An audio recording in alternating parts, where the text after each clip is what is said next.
that I've always been the person that I am now, that there's been a very strong thread right from the beginning, and I had a tremendous amount of energy as a child, and nobody had thought at that time of trying to pacify energetic children, I'm glad to say. So, and I just felt that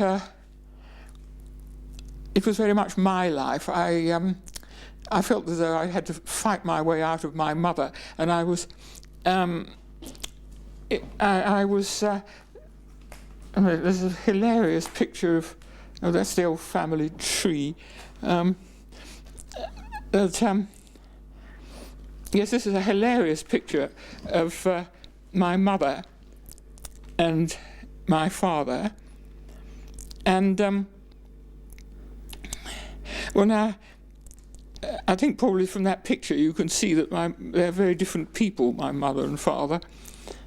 He was rather wild, and he'd just been through the First World War, so he hadn't got any illusions, but he came out with a wonderful sense of humour and a sense of what life meant. The fact that he'd survived was pretty amazing. And she had a very unrealistic, romanticised upbringing, and very impractical. She didn't know how to peel a potato or anything. Here they are on the honeymoon, and already this was my father's war wound.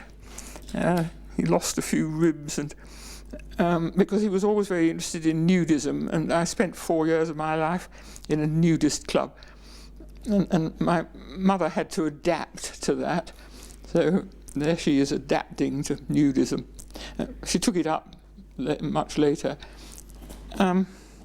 Here they are, and probably this is very simply how you can see the difference, because my father was a very magnetic man, and there were always a crowd of people around him, and my mother had an unfortunate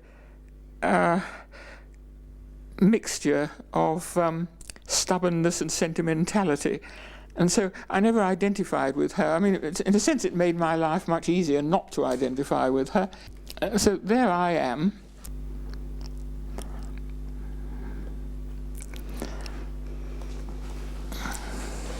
Of course, I'm sort of tidied up for the photograph, but I quite identify with that picture of me, because I remember way back. I remember, here we all are. I had an elder brother. We used to go to Cornwall and camp, all very rough, and I'll sweep one of my elder brother and me.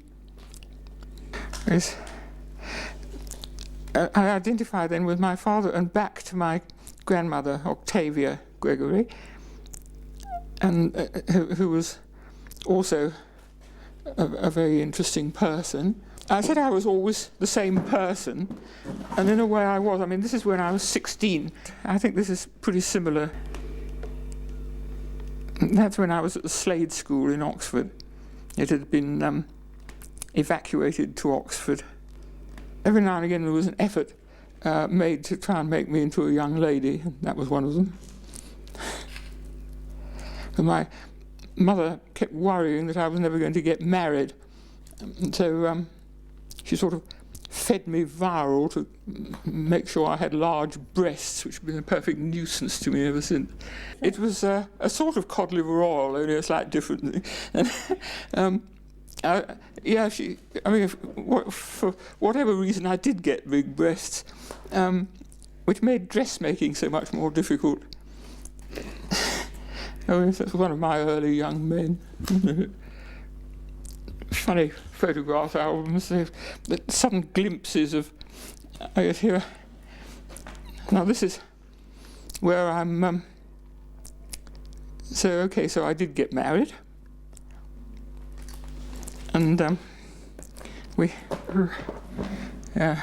here we are, in my Mexican hat. So everything was all very idyllic. for quite a time. And in some ways it went on being idyllic. I mean, I look back, after all, I was married almost 50 years, and it's been a tremendous effort living a post-married life after all that long time. And when I think about it, you have to make a decision about that, because you can stay in mourning forever, and I've met people who do, but I made a decision that I was going to connect up with my pre-married self, and who'd never really been totally lost, but it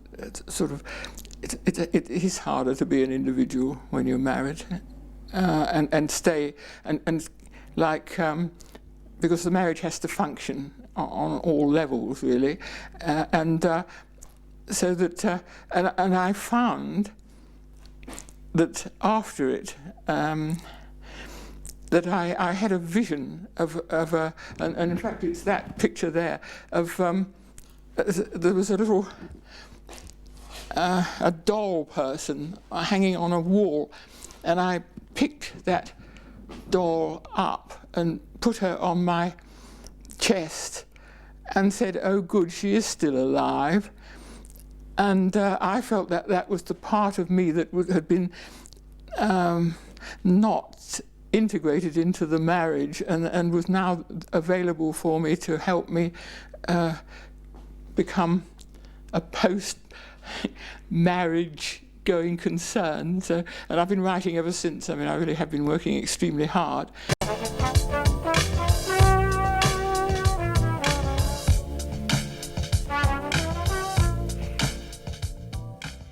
My parents were married in 1922, and this is their wedding picture. This is my mother, and this is my father. This is my father's sister, and this is my mother's sister. This is the best man. We don't really know anything about him since then. It's after the First World War. My father really, it was a toss-up whether he was going to marry my mother or her sister, her elder sister. They were Mary and Patricia, only they were always known as Molly and Paddy. My father was Clive, and at that marriage, the vicar who married them was an elderly man, and the names were badly typed, and so one of my father's stories about this was that the vicar was booming, "And you, Olive," so he was married as Olive because the C didn't come out properly in the typewriter. My mother was desperate to get married after the war because after the First World War there was a real shortage of possible husbands, and so the story goes that when my father, Clive, not Olive, went up there to Manchester to meet his second cousins, she hopped on the back of his motorbike, and so he took her to a wood in order to propose, and was quite surprised to find that it was my mother on the back of the motorbike, because he rather thought he was going to propose to Molly, but instead of which he got Paddy. And so he shrugged his shoulders and decided to propose anyway. And so that's how she got married. Neither of them cared about the individual character of the person. He was an eligible bachelor, and she was one of two possible people that he could have proposed to. That shows a very different attitude in those days. It was a disaster, actually, because on their honeymoon, he told her he didn't love her. And so she had to put up with that. She was just as desperate to have children as she was to get married. And so she had the two children, my elder brother and me. And I only just about managed to make it, because by then he'd lost interest in my mother. And so my upbringing was one of meeting a series of his mistresses. He was a very magnetic character. I loved him, and I preferred a lot of his mistresses to my mother. This is a photograph of my marriage just after the Second World War. There was this peculiar thing about the two wars, that there were two different generations, and so there are obviously big differences here in the way I dressed. I was never a conformist dresser anyway. Here on the right are my father and mother, who came along for the wedding. This is Bill Coates. This is Bill's mother, very elderly mother. This is Bill's sister, and this is my brother, Richard. So it's still a formal lineup of people who came together for the wedding, particularly relatives. I think that was a major difference, that on the whole, you had friends, but they didn't come into the wedding photographs. These are the people, these are the family. We saw it at that time, 1947, as an informal wedding or a less formal wedding, and I certainly wasn't going to wear white. We were living together before the marriage. We'd only known each other 6 months or something, and we were determined to get married after we'd met for about 3 or 4 times. I mean, it was a very quick decision on both our parts to get married. We divided from the idea of the virginal wedding. Anyway, I wasn't a virgin. I wasn't a virgin at 14, dash it. He was, actually. But I think it's just as well if somebody knows something about it. And it doesn't have to be both of you. But if neither of you know anything about it, I think that's just cause for havoc. My advice would be, do it your way. My daughter didn't have any relatives. I was over in Australia. She was in Scotland. But that didn't matter. And after all, one can communicate. I mean, nowadays one could simply talk by mobile phone or do anything. I mean, just do it your way. Use your imagination on your clothes, who you want to your wedding. Don't have anybody you don't want in your wedding. Don't, because they're a relative. Just get rid of them. Go away and do it your way. And because you are building a relationship that hopefully will last some time. We don't any longer think that it's going to last forever. But make it a good one whilst you've got it.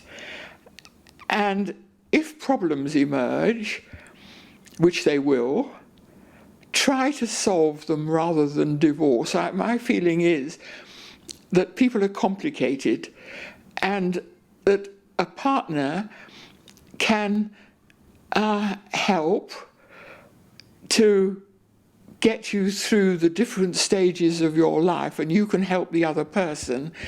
And it's only if the whole thing becomes totally impossible that you should consider divorce, because by going through the difficulties, you're actually helping each other to grow as people, and that's what matters.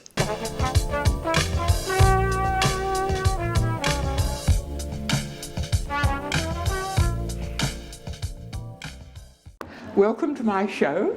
This is Braemar Gallery in Springwood, NSW, and my show is currently on in the 3 rooms that we're about to have a look at, and it is called Nudes and Orchids.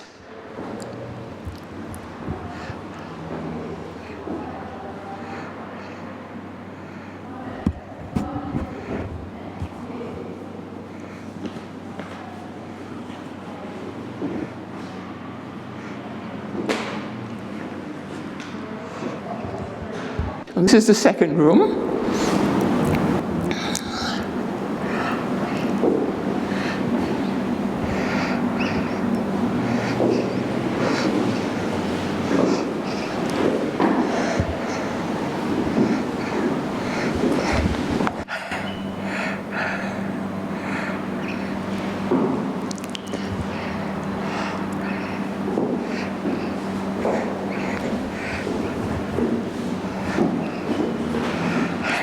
We're now looking at a photograph of the show I had last year in Penrith, in the Civic Centre, and that was called Aspects of Vision, and it was a more general exhibition than this one, which showed a range of my work. This one focuses on the nude figure from my female point of view, and also on orchids, which have a curious mixture of formality and sexuality. Now, in Penrith, I had to put my male nudes in an inconspicuous place in case they offended the ratepayers coming to pay their rates. And but here, there's absolutely no such restriction. I've had the easiest time I've ever had in a gallery, being able to show the pictures that I want.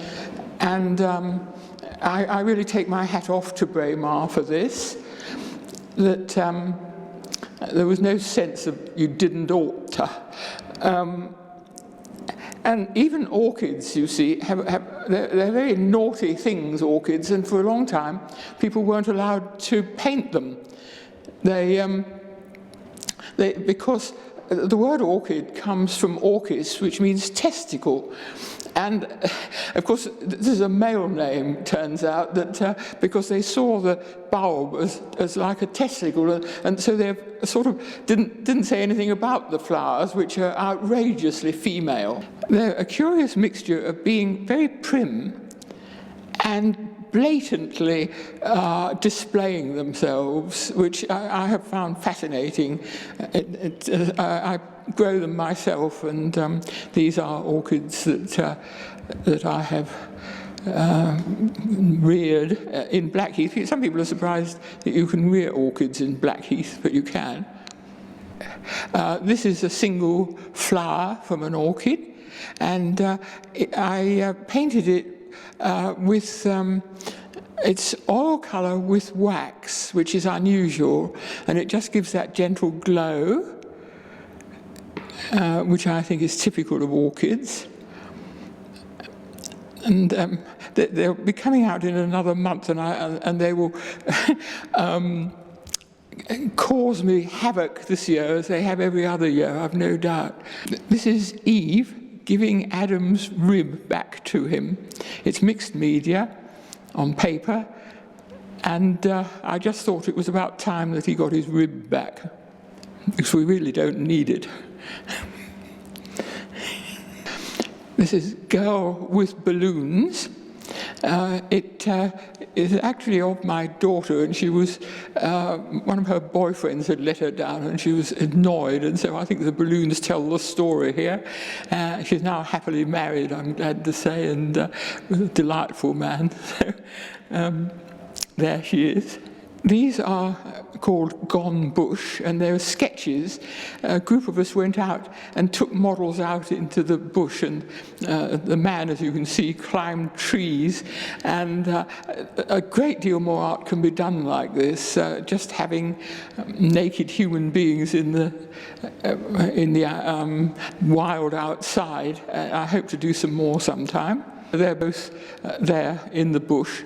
The girl was very happy to be naked outside, but she insisted on wearing boots in case she was bitten by a snake. There's a happy man here, and this is really an energy picture. The more you look at him, the happier he gets. And it's really a wonderful thing to be able to look at the male body, the male nude, from a female perspective. We now know that the male and female brains are different. So it follows that our perspective on art is different. And I find that there's just a huge amount to be painted from my female perspective. And really, there's very little done, women looking at the male figure from our view. We've had no end of female nudes all through history by men. But what about this male nude by a woman? And I think we see quite different things. And there's no female school of art. except for swan itself. Which is amazing, that because if our brains are different, then we need to be taught differently. We see differently, and our angle of vision is utterly different. And so the perspective is obviously there with nudes, that we identify with female nudes and we look at male nudes as the other. Now, there's quite a different male nude here called Balance. And probably, if you look carefully at that picture, you will see that there's a female element in it. The white circle with the silver is obviously a female element. Looking further along, we get the emperor, who has no clothes, of course, and all the passion is in the background. Well, this is Shagged Man, and he had to be put into a very inconspicuous place indeed down in Penrith. So now here he is in all his glory, and I think he's totally charming myself. I think to see a man totally satisfied and remembering is a really nice thing to paint. This is just Woman on Orange, and she's a body. I can paint a woman without having to show her as a sexual object, although she obviously is, but she's quite confident with her body, which is quite heavy and voluptuous, the way many women's bodies are. But she's inhabiting it. She's not really wanting any sort of overtures. She's just lying there happily. The name of this one is Virgins, and it's the only one that combines an orchid with a human figure. And it probably takes a little while to see. This is a very sophisticated picture to my mind, although it looks simple, that they're inhabiting different worlds, almost different universes. They're in a way, they're trying to connect, but at the same time, they can't do it. And I really see this as the two halves of my brain.